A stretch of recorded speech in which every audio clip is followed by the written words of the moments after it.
Do you sometimes or do you oftentimes feel that the whole world around you is in a great rush? Minsan parang gano'n, no?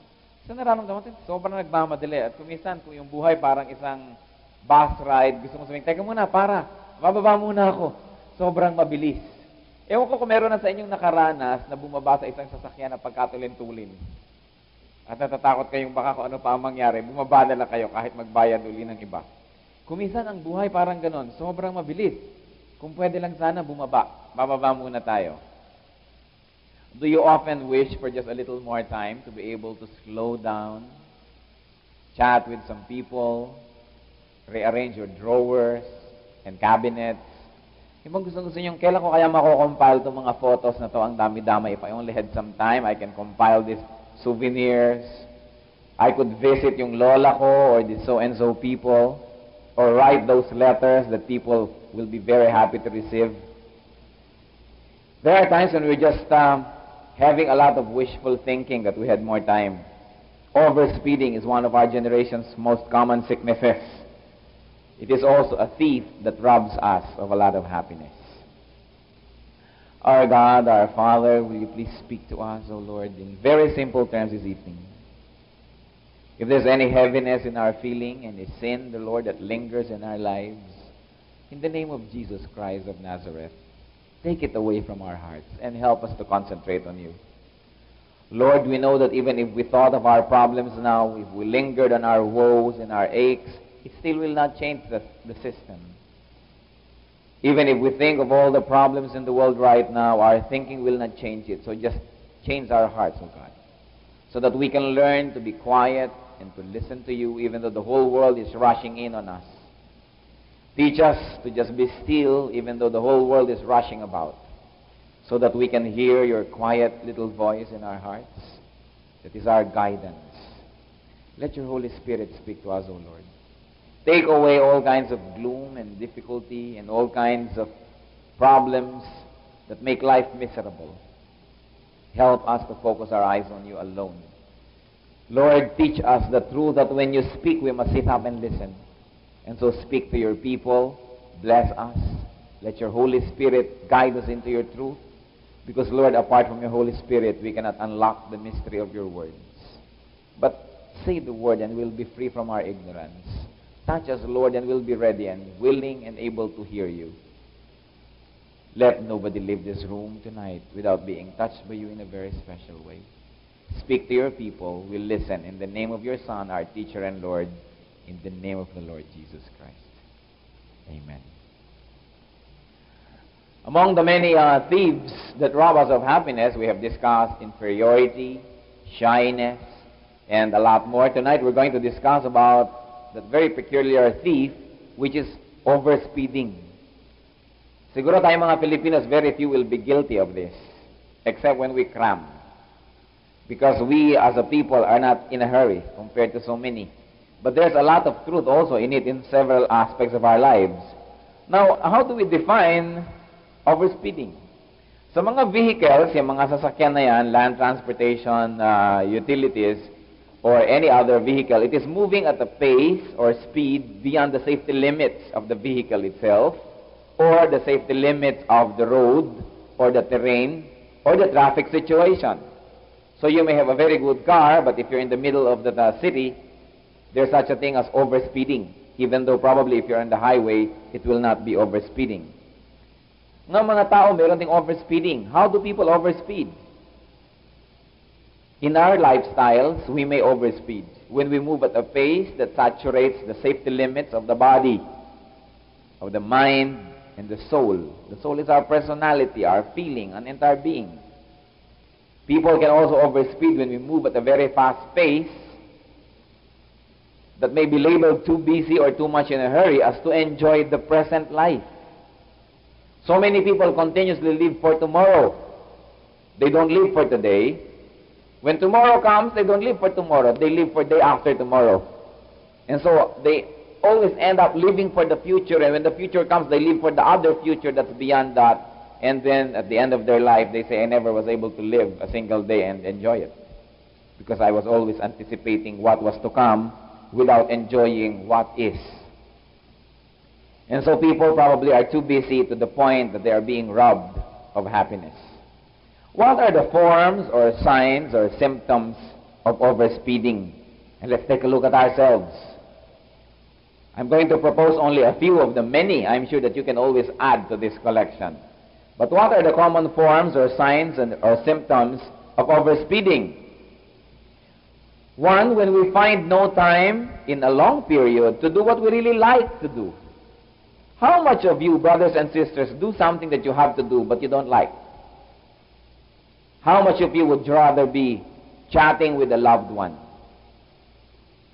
How much of the things that you really like to do are you not able to do for a long time, like chat with a loved one, go on a picnic, or have a vacation, play with the children, read a book, perhaps, or to attend to a personal business or chore you would like to attend to a very personal matter, maybe compile precious photographs, clean the house or your room, as I said, also your cabinets, visit with loved ones, especially those that you don't get to see so often, sleep long hours, share the gospel, lead a Bible study, whatever it is that you really like to do.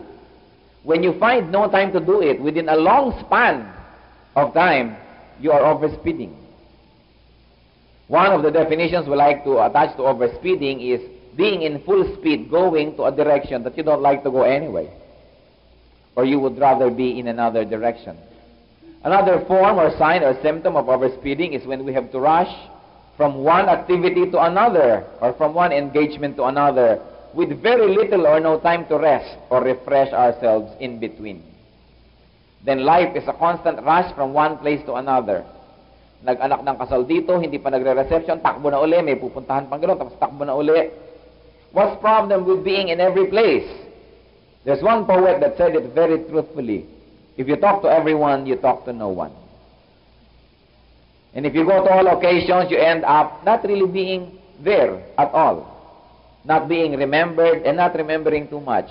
Spending so much time on the road rather than on the places of destination. Another sign of overspeeding is when our schedule is too tight to permit us to accommodate non-urgent but nevertheless important needs of our people or people around us. Maybe they just need our attention, advice. Maybe people need our comfort, our company, and our encouragement, but we're too busy. Why? We're too busy with urgent things. Urgent matters are not always the important matters. Come to think of it, even a person's house is no longer his fortress because of that very, very disrespectful instrument called the telephone.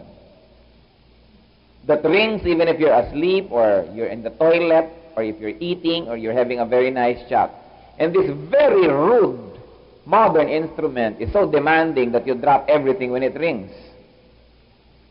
Pag may taong kumatok sa bahay, may bisita ka, nag-aantay sa antesala o sa balkon o wherever, kasi may kausap ka pa eh.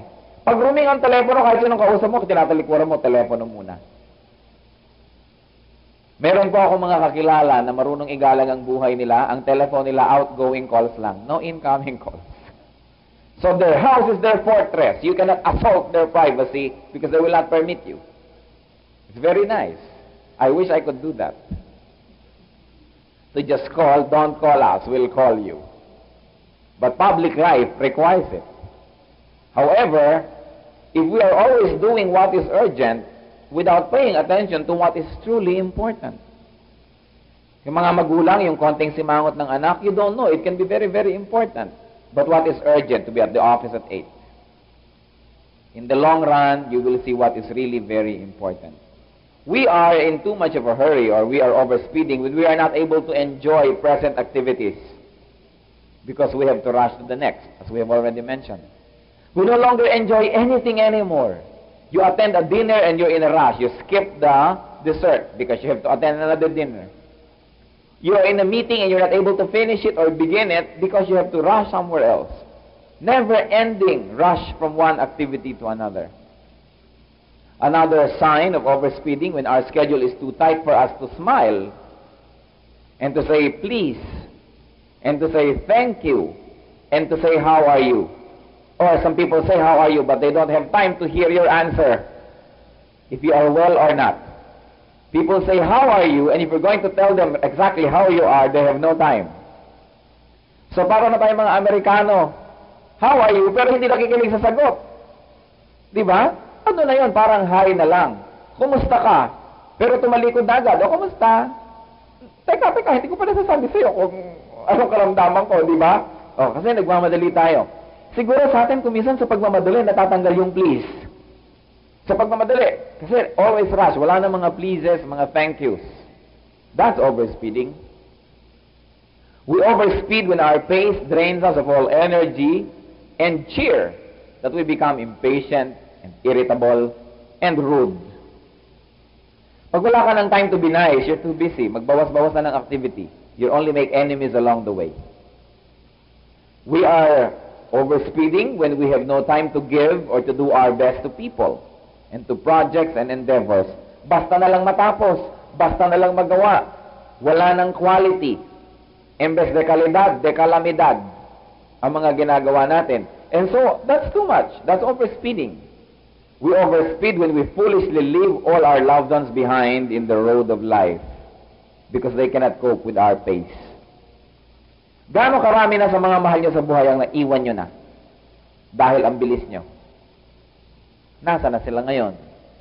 Maybe ang bilis-bilis natin sa career, sa profession, sa pag-aaral, pero pag nauuhaw ka ba, naabutan ka ba ng coke ng iyong profesyon? Pag nalulungkot ka ba, na-cheer up ka ng iyong career? No, it's people that will do that to us. So sabi nga sa moving Mahogany, success is nothing without someone you love to share it with. But so many people are in a rush to succeed that they leave everybody else behind. They leave their parents behind, they leave their spouses behind, and even their children behind para lang umasenso. At pag umasenso, yumaman o nagtagumpay, wala namang kasama. Bale, wala. Gaano karaming kaibigan na natin ang hindi na makakope sa atin dahil sa bilis natin? So, na-inferior na ng na-inferior, na-insecure na in our present, umiwalay na lang sa atin. We are overspeeding when we leave behind our loved ones. We're overspeeding when we lose friends and loved ones because of our frenetic and dizzying schedule. Wala nang makasabay. We are overspeeding when we lose godliness and righteousness and spiritual blessings because of being too busy. Now, what are the causes, common causes of and solutions to overspeeding? One of the greatest causes of overspeeding is misplaced priorities. Katulad ng nabanggit natin kanina, inuuna yung urgent over the important. Maraming urgent matters. Screaming, shouting for your attention. And so, laging nananalo. You know naman, whoever screams the loudest gets the best service. Pero, nakakalimutan natin what is important. Not all urgent matters are important matters. At isang patunay nito, nung ang Panginoon ay nagpunta sa bahay ng magkapatid na si Martha at si Mary, siyempre, ano ang urgent matter? Ang daming tao. Oras na ng pagkain. Kailangan magpakain. Maraming bisita. And so si Martha nasa kusina, hiwa ng bawang, sibuyas, kamatis. Balak niya maggisa. Balak niya gumawa ng sopas. Marami siyang balak. At ang kaisa-isa niyang kapatid, dahil nakasalampak sa sahig at nakakikinig sa Lord at libang na libang at panay ang pakikinig. Ang sabi ni Martha sa Lord, Lord, papabayaan mo ba yung kapatid ko? Ganyan na lang, hindi ako tulungan sa kusina. Ang dami-daming trabaho. Ang sabi ni Lord sa John 10, verses 41 and 42, Martha, Martha, you are worried and upset about many things, but only one thing is needed. Mary has chosen the better portion. It will not be taken away from her. Tama nga naman. Urgent na mag-prepare ng food. Pero ano ang mas mahalaga? Makinig sa salita ng Diyos. Pwede tayong mag-prepare ng food 3 times a day, every day of the year, but it's not always that the Lord was there to teach. And so sabi ni Lord, masyado kang abala sa maraming bagay, isa lang ang mahalaga. So sa ating pinagkakaabalahan, mga kapatid, masasabi nyo ba yung pinagkakaabalahan nyo ay mahalaga? Many things are not needful. Only one thing is needful, according to the Lord. And so be free from the tyranny of the urgent. We become slaves of the urgent matters. Diba? We become slaves. Tyrant yung urgency. Laging nasusunod kahit hindi mahalaga. kasi sobrang magingay. There's another misplaced priority in our lives, and that is priority of activity over achievement. Many people mistake activity for achievement. Akala nila pag busy, may nangyayari na. Many people work so hard. Well, they can just work smart. Maraming tao na pagod na pagod, hindi makaugaga. Pero hindi nakaka-impress. Bakit ka pagod? Baka wala kang sistema. Bakit ganyan? Para kang lagi na lamang gilong-talilong na paikot-ikot. Siguro wala kang system. I mean, hindi ko mapagod ka, okay na. Ito nga, pagod na ako. Eh, ano ngayon? May nangyayari ba sa pagod mo? May na-achieve ba? Don't work hard, but work smart. Hindi naman ibig sabihin, nilalamangan yung iba silang gumagawa. But be systematic. Do not mistake activity for achievement. A lot of people are active, but are not achieving anything. Naku, mga empleyado, karamihan, sanay na sanay ganyan, lalo na doon ang boss. Active na active, pero wala namang nangyayari. Ganito na ganito, kalkal na kalkal ang mga papel, pero wala naman. I once had a subordinate, ang mesa niya hindi mo siya makita sa dami ng kanyang papel. At tuwing darating na lamang ako sa kanyang lugar, hindi niya malaman kung anong gagawin niya, dadamputin niya, talaga namang pagod na pagod siya. Sabi ko, bakit ganyan ang itsura mo? Ang dami ko talagang ginagawa. Hindi nakaka-impress yan. Sabi ko, direct to my subordinate, I told him, akala mo ba magkaka-award ka na ganyang pirmi ang mesa mo punong-puno? Sabi ko, I will be more impressed kung walang laman yan at dinaabutan kita diyang nangungukot ng butong pakwan at nag-e-enjoy sa buhay. Pero pag may hiningi ako, tapos. Yan. Ganyan ang mahusay na empleyado. Hindi yung lagi ka lang abalang-abala. Baka hindi ka marunong. Baka wala kang sistema. Ngayon, kung abutan naman kita dyan natutulog, kung tapos naman ang trabaho mo, di matulog ka. So what? But you are not impressed, and I am not impressed by people that are always busy. It means that they have no system. Kasi ikaw naman, nagbibigay ka ng trabaho sa subordinate, alam mo, kaya niya eh. Ngayon, pag lagi siyang abalang-abala, ibig sabihin, hindi pala niya kaya. No, hindi dahil. Pero marami tayong kumisang palabas, laging busy. If we have no time to rest in between sa ating work, it means wala tayong system. Or kung puro rest naman, tapos wala namang production, ibang istorya na yon. Ang sinasabi natin, marunong siya mag-rest, marunong siya mag-relax, pero tapos lahat ng trabaho. At satisfied ka sa trabaho, okay lang yun. Pero hindi puro pahinga, tapos hindi naman tapos ang trabaho. Many people, akala nila pag active sila, okay na. And so they are always overspeeding to the point that they are doing many things that are not necessary. Meron pa nga ito hindi pagmamalabis. Meron pa nga ang work nila maglinis pag tapos na, nagkakalat ng konti para linis ng linis, para hindi na uubusan ng ginagawa. O para nga naman tuwing titingnan sila, busy. If you're always too busy, hindi ka maipaasenso. Hindi ka mabibigyan ng ibang trabaho mas mataas kaysa doon dahil yun lang hindi ka makagraduate. Yun lang hindi mo matapos. Bakit ka bibigyan ng iba? Kung laging tapos. Baka mamaya umasenso ka pa.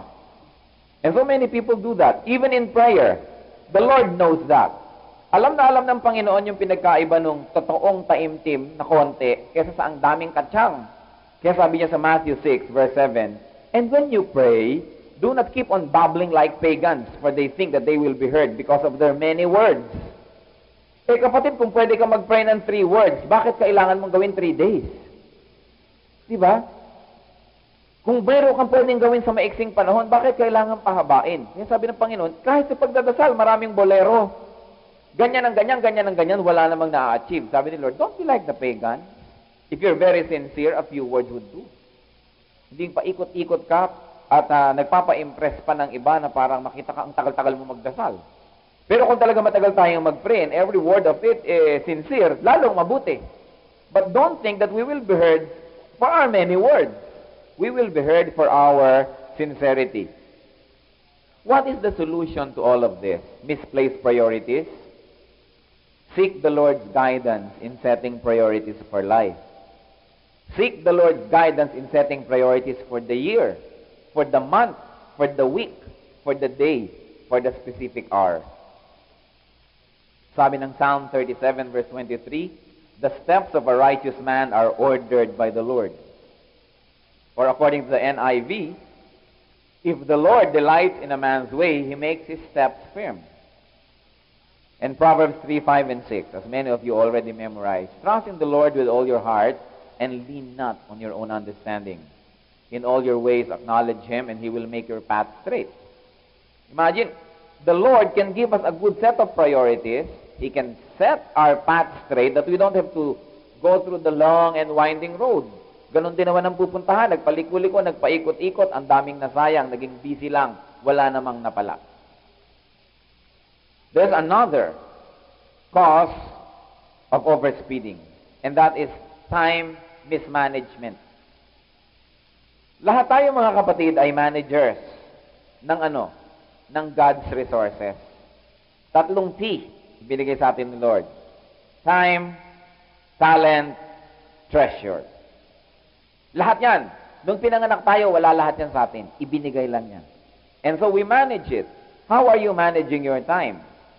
Maraming mga tao, lalong-lalong mga estudyante, overspeeding seasonal kasi nagkakram. Kahit yung may mga projects, mga professionals na mayroong kailangang tapusin, inuuna ang sarap, inuuna ang pahinga, inuuna ang ligaya, and then in the last few days, nagkaapura, and they overspeed. Now, they don't overspeed all their lives or throughout the year, but there are certain times of the year when they really overspeed and forget to be friendly and forget everything and they forget everyone because they're overspeeding. Anong sabi ng isang secular song? A man must break his back to earn his days of pleasure. But there's a lot of people that earn their pleasure immediately and then break their back and everybody else's back towards the end. So may deadline na. Time is management. A lot of overspeeding may be avoided if only we manage our time well. We waste a lot of in-between times. Times between big activities are wasted. Meron ako meeting ng 3 o'clock, then may Bible study ako ng 6 o'clock. What do I do with the time from 5 to 6? Or 4:30 to 6? Hihintay-hintay, tutunga-tunga, sayang ang panahon. Let us redeem time. Sabi sa Bible, redeem time. We should buy it back. Napakahalaga ng time. And you cannot kill time without hurting eternity. We are custodians of time. Alam niyo mga kapatid, pagharap natin sa Panginoon, we will account for every minute that was given to us on earth. Ipapa-account yan ng Lord. Anong ginawa mo sa binigay ko sa iyong time? We will account. And so many people waste a lot of in-between times. And then many people, part of time is management. They have excessive rest and sleep and relaxation. Many people don't sleep. They hibernate. Pagkahaba-habang mga tulog, sobra exaggerated na. Nagtataka pa kung masakit na ang ulo. Ano sabi ni Lord? 6 days you shall labor and 1 day you shall rest. Anong nangyayari sa atin? Napakarami masyadong rest. Kulang sa labor. Ang katawan natin was designed by God to work 6 days a week. If we don't use our bodies to full capacity, ano nangyayari? Matamlay tayo. Kaya tingnan nyo, magtulog kayo, lalo kayo inaantok. The more you sleep, the sleepier you get. The less you work, the lazier you get. You want something to be done, give it to a busy man, and it will be done. Ibigay mo yan doon sa pangapatunga-tungangang maraming panahon, lalo hindi yun magagawa. Give it to a busy man, and it will be done. Kasi iba, excessive ang rest. Don't break the commandment. 6 days you shall work, and that's a commandment. Kaya pag patamad-tamad tayo, we're breaking the law of God. Ang dami sa atin, galit na galit doon sa mga nagpa-practice ng idolatry. Ba, siyempre, second commandment, napaka-importante yan. Dapat wala idol.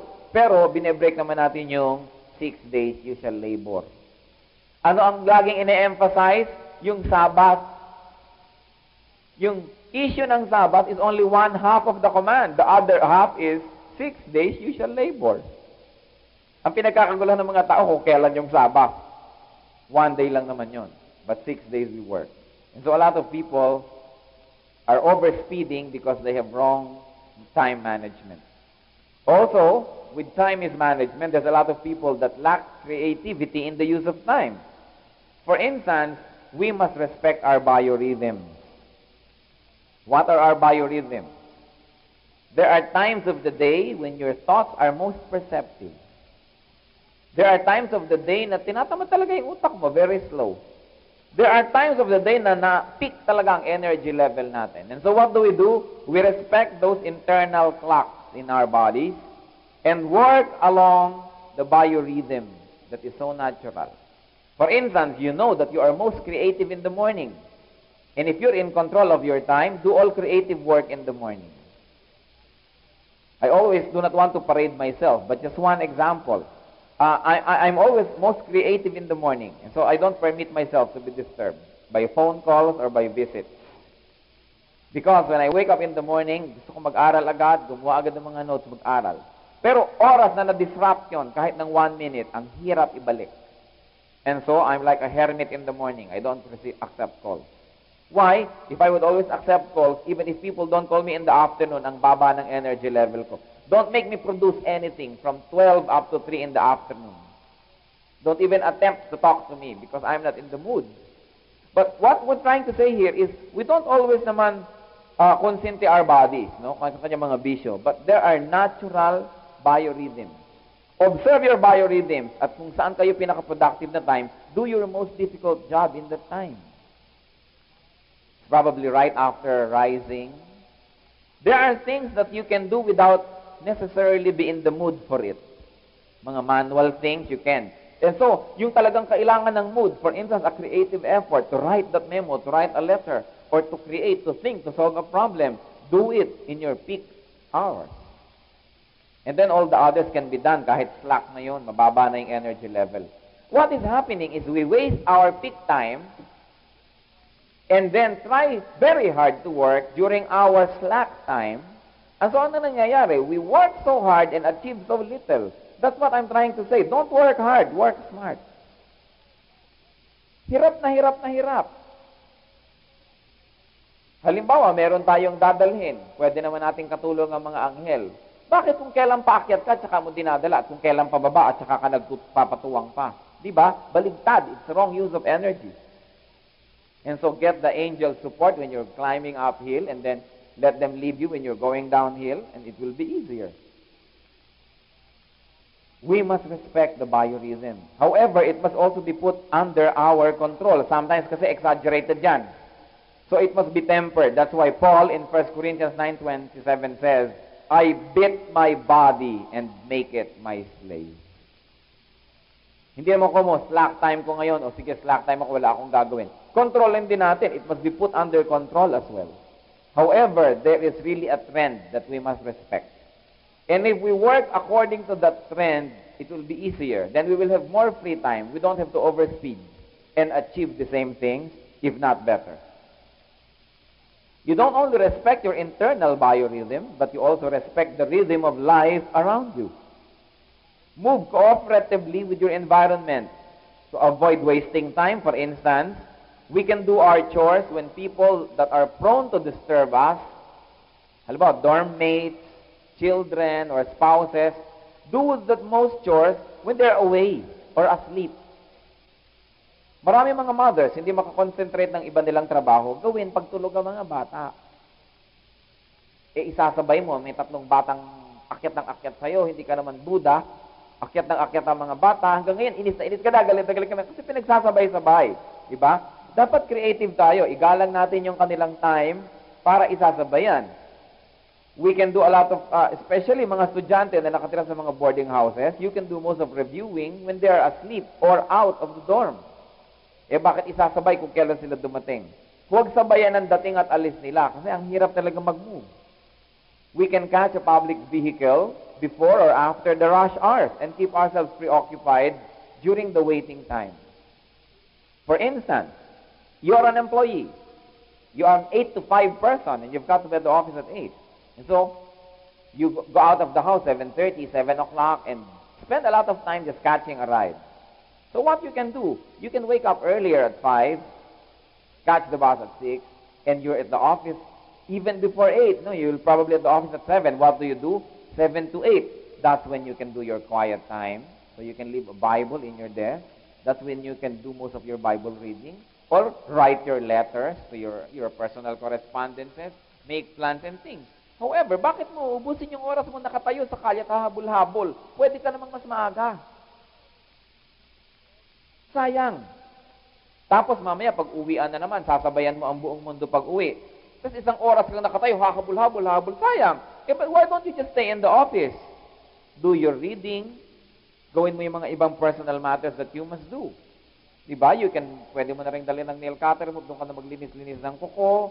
Oh. There are many things that people can do.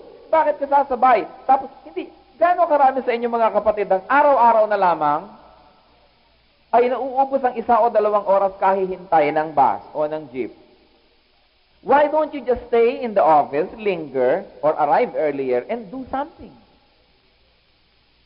Yung mga iba pa nga, yung mga very creative at siguro, nagde-deliver kayo talaga sa inyong office, pwede niyong kausapin na inyong boss na, I will arrive na lang 1 hour earlier than others. Or probably, I can arrive 1 hour later and then leave na lang 1 hour later. May tao pa sa office, hindi pa ako sumabay. Kasi sayang ang time kahihintay ng bus at jeep. Araw-araw na lang ganun. There must be a better way to spend our time. In fact, there must be a better way to invest rather than spend our time. Tapos yung maraming kasambahay, you may want to do your bathroom and toilet rituals when everybody else is still asleep. Tapos, huy, dalian mo naman, 15 minutes ka ng katok sa banyo, nasasayang ang 15 minutes. What you can do is wake up earlier and have your own sweet time. Pero, ganun hindi na nga tayo natuto. Ang dami nating sinasayang na time. We are very guilty of this, especially as a nation, tayo mga Filipinos, we waste a lot of time. A lot of time. And time is an irredeemable resource. Pag lumampas, hindi na pwedeng bawiin pa. So we should respect the rhythm of life around us and try to beat the system by being creative. We can master the art of doing more than one thing at a time or mixing simultaneous activities. There must be something that is happening while you are busy. Hindi, busy ka pero wala naman nangyayari. Especially cooking. This is very important. Yung mga iba, magpiprito halimbawa, tatalupan ng manok, gaganituhin, itoto. At pagtapos na ang lahat, at saka pa ngayon ilalagay yung kawali, tsaka sisindihan yung kalan, edi maghihintay ka, ang tagal lamang uminit. Samantalang, pagpasok mo sa kusina, ilagay mo agad yung kawali, painitan mo agad, tsaka mo ilabas yung iluluto mo, di by the time ready ka, mainit na yun. There's a lot of time being wasted. And so what do? We overspeed. We are catching up for lost time. That's why we overspeed. Kaya iba nagtataka, ba't ang relax ng buhay mo? Mukhang wala kang ginagawa. Sistema lang yan. Nasa sistema. And so, I don't have to tell everybody that you've got to bring your frozen food out of the freezer 1 hour or 2 hours before you need it. Eh, yung iba, kung kailan na kailangan, ngayon, kaya nakikipagtunggali dun sa mga nagyayelong mga manok. Di ba? Nakikipag-wrestling sa mga hita ng manok para maihiwalay at maiprito. Paano walang system? Gusto nyo magkape, dapat kung hindi wala ang termos, paggising niya sa umaga, mag-init agad, bago maghilamos, bago kung ano-ano. Pagkatapos niya maghilamos, mainit na. Eh, maghihilamos pa, magsusuklay, tapos yung kapupunta sa kusina, tsaka magpapainit, edi inaantay mo ngayon. Waste of time. Many of us overspeed, not because we're busy. It's only because we're not creative. And so we've got to master that. Doing 2 things at a time. Halimbawa, ang dami-daming time na uubos sa mga barbershop, di ba? Sa mga beauty parlor, lalo kung naghihintay ka pa ng next.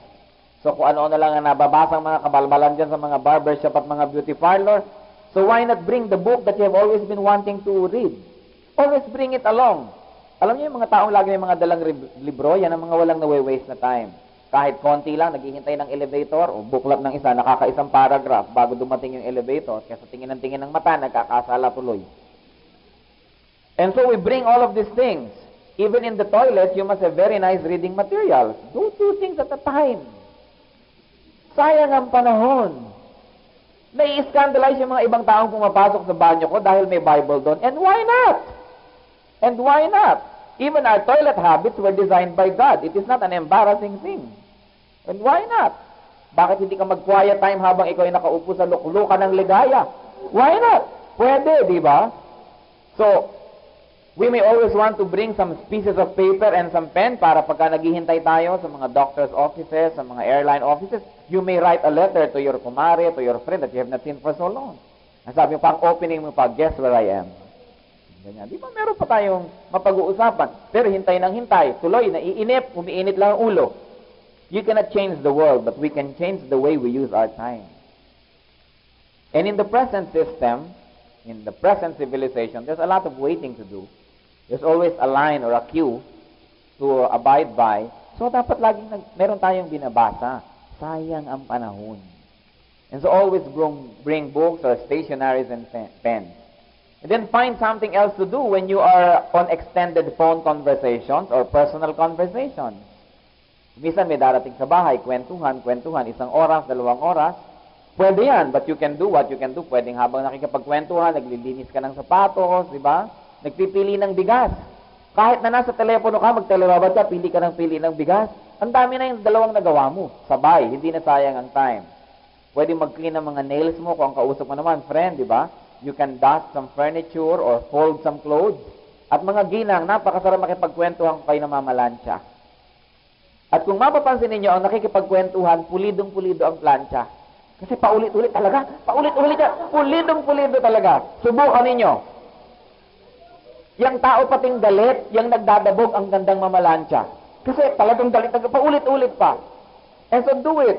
Huwag tayo nagsasayang ng panahon because we can do 2 things at a time and then we can have more rest time if we really like. What is the solution sa ating mga time management? Psalm 90 verse 12. Teach us to number our days. I have no doubt that David also had this in mind when he said, teach us to number our days. Not just to count the days, but to make the days count. Count the hours, the minutes, and the seconds. Plan. Do not waste time. Remember, time is under our management, but it doesn't belong to us. Teach us to number our days. Sabi sa Psalms 90 verse 12. You'll never know kung kailan tayo kukuhanin ng Diyos. Baka wala pa tayong nagagawa, wala pa tayong na-achieve, nakuha na tayo. And then, forever, we are full of regrets. There's another cause of overspeeding, and that is lack of skill or knowledge in the field of work. Paulit-ulit kasi puro mali. Repeat ng repeat. Pumasok na sekretary ang 60 minutes per word. E di ano mangyayari nga nun? Tapos mali-mali pa ang spelling. Itong sekretary na to, ang kanyang Bible verse, seek and you will find. Hanap na hanap ng mga letra. And so, hindi siya dapat siguro sekretary. Maybe we are in a wrong vocation. Kaya kahit pagod na pagod, paulit-ulit, wala namang nangyayari. And so, how can we have more time? Let's learn the craft or the trade or the chore that we are in. Kailangan ang tao, kung halimbawa naguhugas lang ng plato, yung magaling magpaikot ng plato. Halatang-halata mo yung mahusay maghugas ng plato, umiikot ang plato parang flying saucer.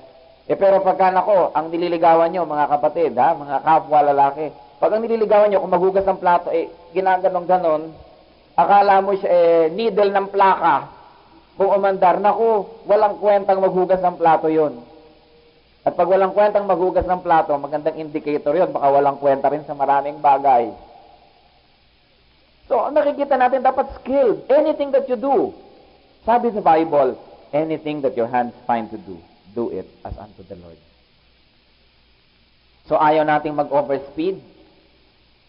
Dahil we're just catching up, let's standardize our work. Kailangan, we are at par with standards. Kailangan, patuloy tayo nag-aaral, patuloy tayo, we learn. Yung ang tao, teachable. Laging pagka merong nakikita, nagpapaturo. And so, lack of knowledge or skill is one of the reasons why we always have to catch up. Kasi very inefficient. And of course, another reason why people overspeed is lack of sound judgment in choosing and accommodating activities. Lalo tayong mga Pilipino, hindi ko idinadaw ng ating lahi. Okay, number 1 fan ng ating lahi. No? Pero meron talaga mga kapintasan tayong dapat nating work. Hindi tayo marunong mag-no. Tinatanggap lahat ng invitation kahit buhol-buhol na ang buhay. Kahit ang dami-daming gagawin, hindi makatanggi. And so, ano nangyayari? We are overspeeding left and right dahil lahat ng invitation tinanggap. Lahat ng request tinanggap. Lahat ng nagpapasama, sinamahan.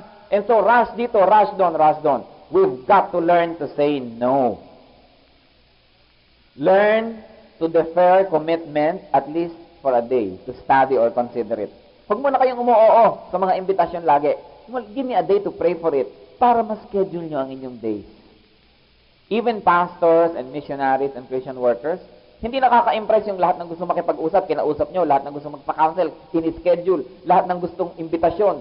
Alam nyo, lalo sa Christian work, lalo kung kayo Christian worker, nandiyan na lahat ng demand, lahat ng may sakit, kailangan dalawin, lahat ng mga idinedicate na bata, may handaan, dapat nandun ka, lahat ng mga ikinasal, nandun ka, lahat ng mga birthday, mga anniversaries, gumraduate, maski na dishonorable mention, may handa.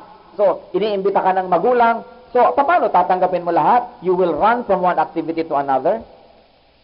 Remember, when you talk to everyone, you talk to no one. And so, we have to learn to say no to some things para may quality yung mga binibigyan natin ng yes. Alam niyo, ang Panginoon, ang galing na example dito, how He was able to turn down things that were not timely.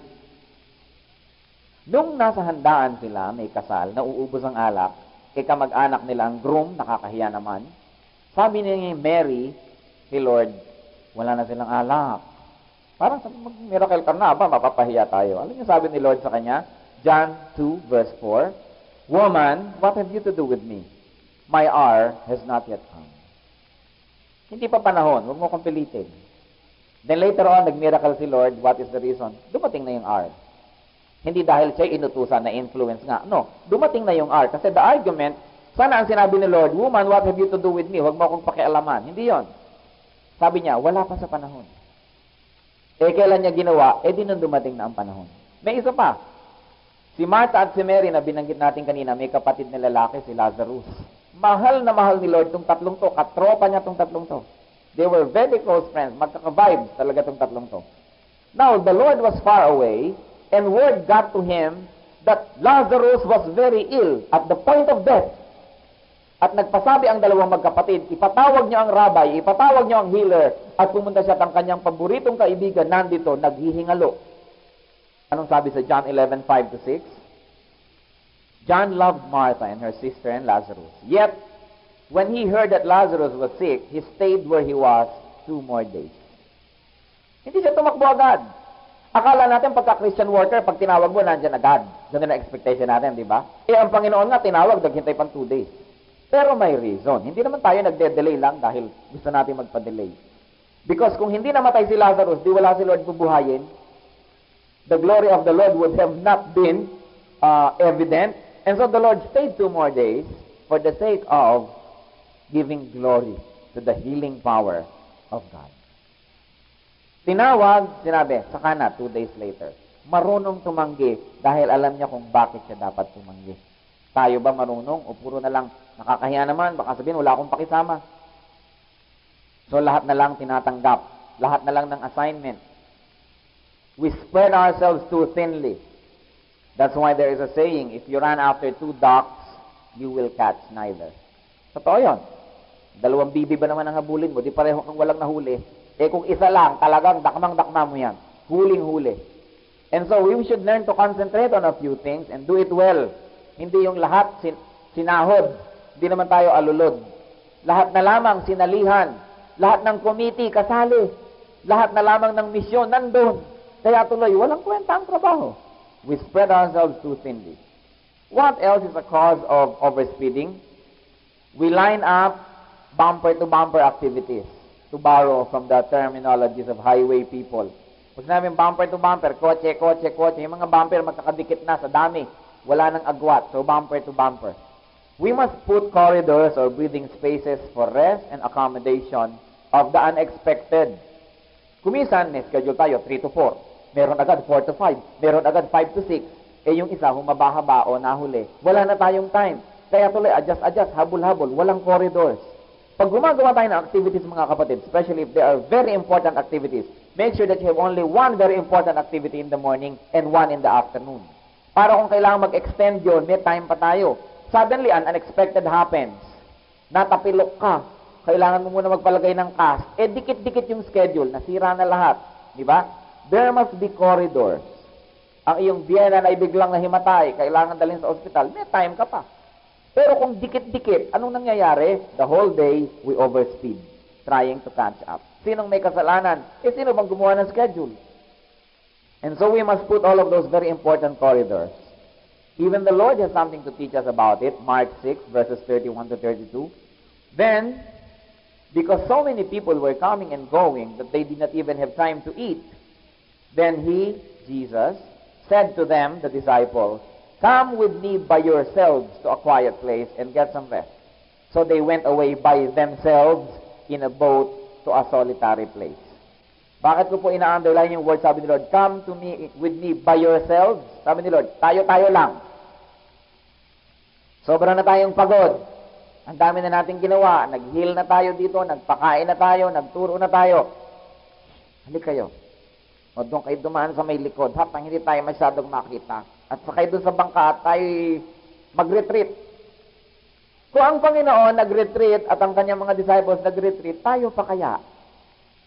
Naku naman, ang mga tao sa church, napakaseseloso. Hindi na magkaroon ang mga leaders nila ng activity na kukunti ang kasama. Sabi ko, bakit naman kami hindi na-imbita dyan?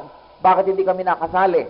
Because the Lord knew the importance of being left alone only with a very few people. Na hindi laging nandun yung buong kongregasyon, yung buong barangay.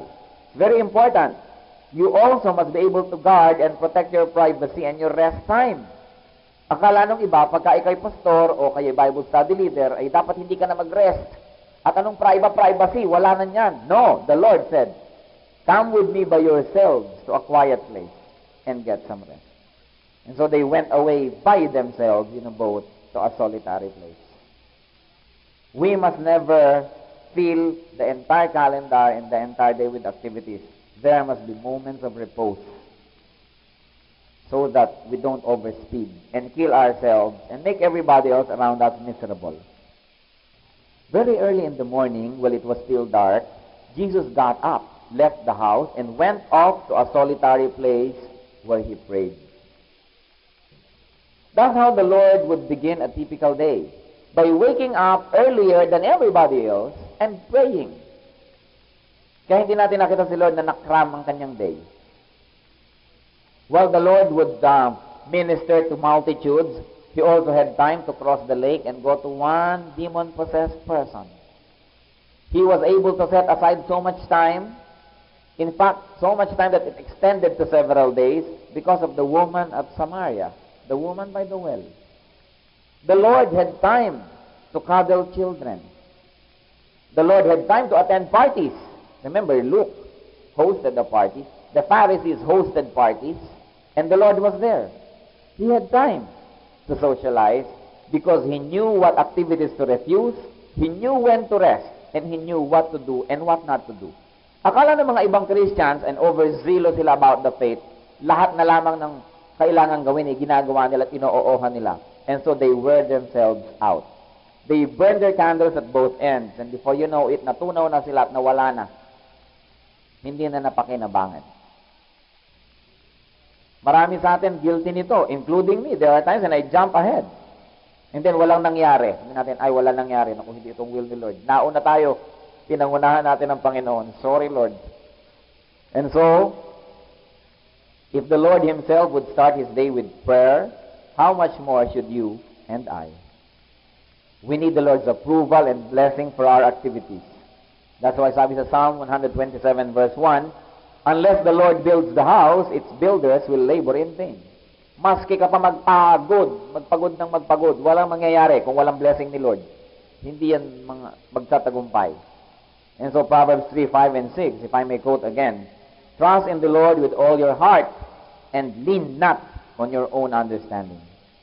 In all your ways acknowledge him, and he will make your path straight.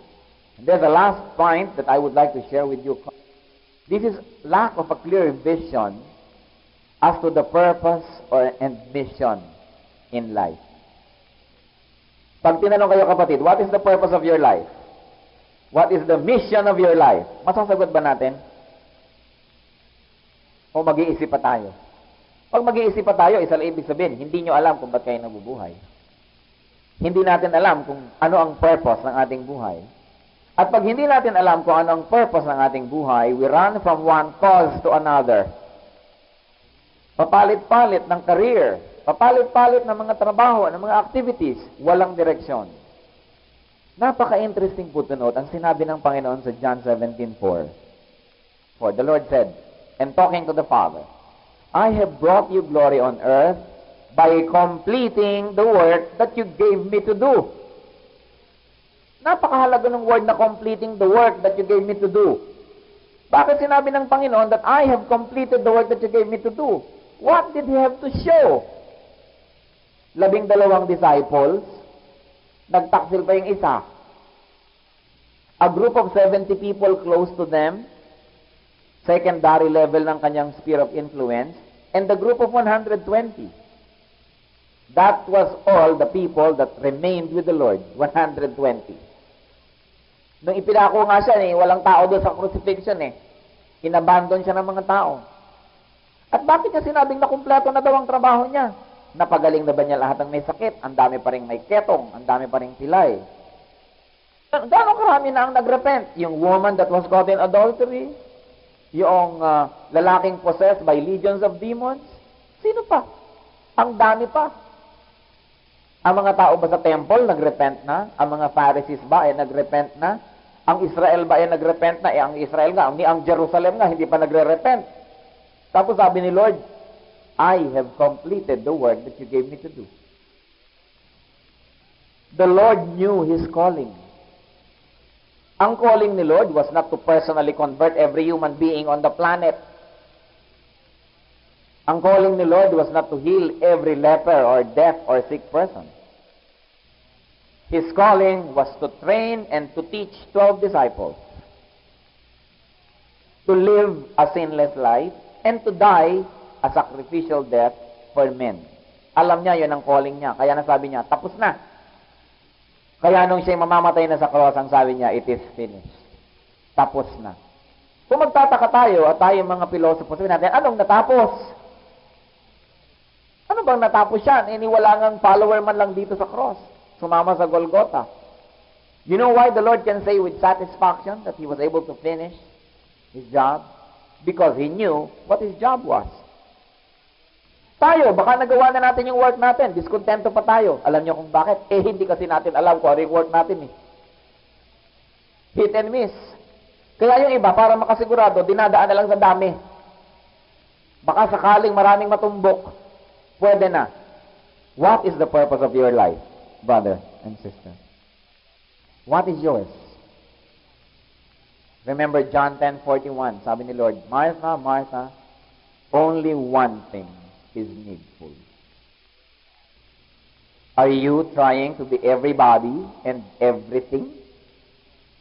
You will miserably fail. If this is the case, you will only overspeed. Do not be presumptuous on God's protection. The Lord is the author of natural law, and natural law must be respected. Natural law tells us that if you don't eat, magugutom ka. Na pag hindi ka natulog, aantokin ka. Pag hindi ka nagpahinga, manghihina ka. Kahit pa ang ginagawa mo for the work of the ministry. Yung iba kasi sa ministry naman to, hindi nila ako matutulog. Ang Panginoon nga, sa pagod niya sa ministry, lulubog na yung barko nila, hindi pa siya nagising Napagod, natulog. Tayo pa. Let's not be presumptuous. And so even the Lord, even si Paul, one of the greatest Christians of all time, sabi niya sa 2 Timothy 4:2, I left Trophimus sick in Miletus. Sick yun. Iniwan niyang sick. Hindi niya yun nirararasis bumba, gumaling ka. Hindi niya ganyan. Talagang may sakit yung tao sa inyo. Magpagaling ka, may sakit ka, ano magagawa ko sa iyo. Diba? Kaya sabi niya sa 1 Timothy 5 verse 23, dahil itong si Timothy, perming masakit ang tiyan, perming sinisikmura at laging may sakit, sabi niya, stop drinking water only and use a little wine because of your stomach and your frequent illnesses. Hindi sinabi ni Paul na mag-fasting ka at mag-pray ka at itaas mo ang iyong kamay. Ang sabi niya, uminom ka ng konting wine. And take note, hindi ito liquor, yung wine, yung katas ng ubas. And so Paul was giving a very physical medicine for a very physical disease. Hindi natin dinidiscount yung faith ng iba. Pero yung iba, ay may faith ako, hindi na ako iinom ng medical. Tatanggalin ng Diyos ang sakit ng ulo ko. Well, if the Lord would like to do that, He may. Pero hindi niya yung obligasyon. So, we should not be presumptuous and say, the Lord will take care of me. What if He doesn't? Yung mga iba hindi nag-iingat, kahit hindi marunong lumangoy, sasakay ako sa barko, the Lord will take care of me. Tapos pag nalunod, dagtaka. Ba't kaya ako nalunod? Kung may panahon pa siya mag-isip. But the Lord can take care of us, but it's not the Lord's obligation to rescue us if we run outside of the law of nature. Remember, God is the author of nature, and so natural law must be respected. Overspeeding robs us of a lot of happiness Because we leave many loved ones behind. Because we miss the chance to love and be loved, to be kind and to receive kindness, and to appreciate the earth's beauty. Lagi tayo nagmamadali, hindi na natin na-appreciate yung sunrise, sunset, yung mga bango ng mga bulaklak, yung ganda ng nature, dahil lagi tayo nagmamadali. Overspeeding is caused by misplaced priority, by time mismanagement, by lack of skill and knowledge, by lack of good judgment in choosing activities, by overloading with activities, by lack of consultation with God, and lack of a clear vision as to the purpose of life. In closing, I just would like to challenge each one of us. Are you overspeeding? A day that is lost can no longer be retrieved. Happiness that was lost can no longer be regained. The chance to make another person happy will never come again, because that day was lost forever. O baka naman yung iba sa atin, imbes sabihin mag-overspeed, kailangan, mag-speed up ka naman, sobrang kupad. Baka walang ginagawa, sobrang bagal naman. No? Pero, don't overspeed. Have good time management. And remember what the Lord said in John 10:10, "The thief comes only to steal and kill and destroy. I have come that they may have life and have it to the full." Stop for a moment. Have the time to appreciate a beautiful morning. Kung kayo nagbabiyahe, lalo yung mga nagdadrive, nagandahan sa scenery, stop and enjoy it for a while. You're drinking something very cold in a hot afternoon, summer afternoon, enjoy it. Enjoy time. But we can only enjoy time if we know how to manage it. If we run time and we are not run by time, then we will be able to enjoy God. To enjoy a nice conversation. Sometimes you just would like to be there and be lazy and chat. But you can do that only if, during the other days, you break your back with work. Remember, a man must break his back to earn his days of pleasure. Don't overspeed. Meron po mga magulang sobrang mag-overspeed. Gusto yumaman agad, mas stable agad, and so, trabaho. Before they know it, ang mga anak nila 15 anyos, 16 anyos na. Noon ngayon sila merong time to spend with them. And the children are no longer interested to spend time with the parents because tapos na, lipas na ang panahon. Enjoy the day while it lasts. Enjoy the childhood of your children because they will not be children forever. If you turn your back on them and you overspeed trying to make a living, when you return, you will have juveniles in your house. Probably juvenile delinquents. Tapos biglang a few moments, mag-aasawa na yan, titira na sa iba, you will never be with them again. Just because you're overspeeding. Then you will forever pine for lost time. So mga magkakapatid, lalo marami pa mga single na kapatid, enjoy it. Don't overspeed to the point that you're always with your friends, overspeeding with your friends, and neglecting on your fellowship sa bahay, mga magkakapatid. Pag ang mga kapatid nyo kayo, nag-asawa na, nagkanya-kanya na, hindi na kayo magkikita-kita hanggang magulang nyo iburol. Life is not a matter of a destination. Life is a journey. Enjoy along the way. Hindi lang kailangan tayong tumanda at makarating doon. Every step of the way must be enjoyed. Don't overspeed. Ask the Lord to teach us to number our days. Why don't we just reflect for a while and think about our lives? Saan kayang area ng life tayo nag-overspeed? Let's think about this and ask the Lord to give us the wisdom to avoid this thief that robs us of happiness. Let's pray for a while on an individual basis. Our Father, we ask you to just touch our lives and give us the wisdom to see where we overspeed so we can slow down, make our life more meaningful, and make the lives of those people around us more enjoyable and more meaningful because we gave them our time and our attention.